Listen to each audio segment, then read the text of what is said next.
Now it's time to do your assessment plan.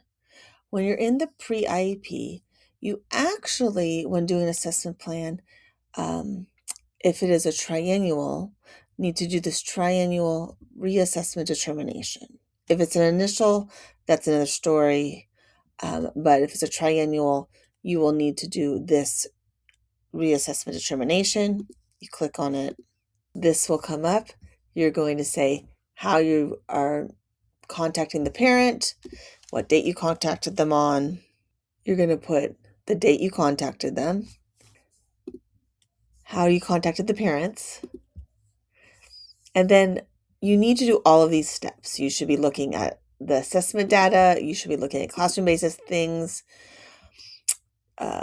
having teachers and related service providers reviewing things, and then talking with the parent. Then from that, you're determining if additional assessment is needed. If you say yes, then you will say why.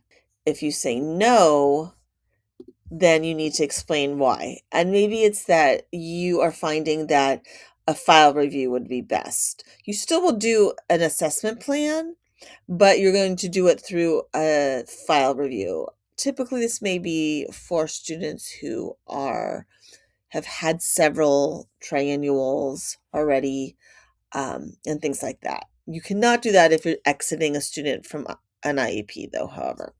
I'm going to mark yes, why, and then you need to inform the parents, have them sign this, and save. Once you do that, you will now notice that the PW assessment plan moved from optional to required, because it is required.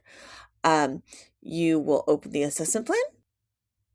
Once your assessment plan is open, you will see that it's a 2-page document here. The first page is your PWN, where you will write your reason for proposed assessment, such as it's the student triennial review. Then you're going to talk about what you considered and the reasons for rejecting. So for example, for this student, we considered just doing a file review, but we were rejecting that because we feel that we need more information to update progress, to see if the student still qualifies for an IEP, and so on. Then you will look at other factors that might be relevant, such as the student is an English language learner. There might be outside assessments or things like that you want to talk about that have been shared with the team. You're going to go to page 2 and mark off the areas of assessment. So for this student, it can be academic, health. Health always needs to be done at a triennial initial and exit. Intellectual development. And other is a really important one to fill out. You should be always considering things like, you should be considering things such as a file review of your cumulative records, interviews, checklists, observations. Here, for each area that you marked off, you need to say who. If you start typing, it should come up. But you can also just do a pull down and look for it as well. If there's multiple people in an area, that is fine as well. You can notice that you can also just type here, because for this one, I often like to just say special education team, as there are often many people that need to do these things. And then below is where the parent will sign. So you will save. You will see now that it is green. Everything is good.